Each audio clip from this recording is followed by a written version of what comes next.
has barricaded herself and her daughter inside their home. State officials came to the house to remove the daughter from the home. That's according to a family member out here on the scene. Godboldo came to the attention of Child Protective Services after she decided to stop giving her 13-year-old controversial antipsychotic medication. The mom refuses to give her daughter medication because the drugs caused her to become violent. The Department of Human Services attempted to take the child from the mother. Godboldo barricaded herself in her home, and this lasted 10 hours.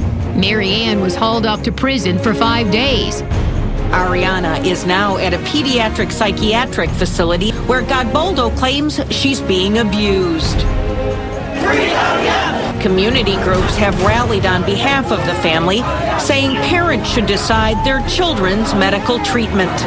A mother took the stand today defending her rights as a parent. At the heart of it is the question, who decides what the best medical care is for a child? The government or the parents? The most egregious problem with the Godboldo order is the fact that no judge reviewed the document that can change the course of a child's life. Probation officers rubber stamp presiding Judge Leslie Kim Smith's signature onto the removal orders. This is testimony that child advocates call shocking.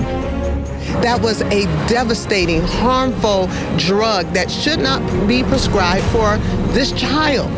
And no one looked at that.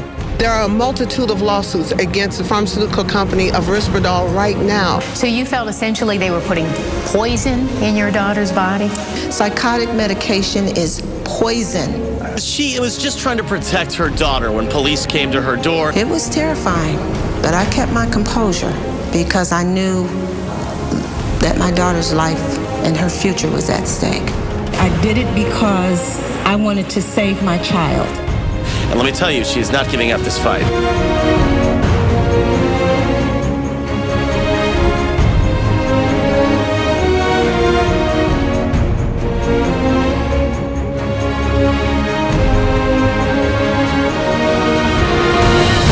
The judge ruled the order removing 12-year-old Ariana from her mother's home back in March of this year was unconstitutional. After months of fighting, Mary Ann Godboldo left court with an order to finally take her daughter home. Today, the judge ruled it was a parent's job, not the state's, to oversee medication, claiming a victory for parents everywhere.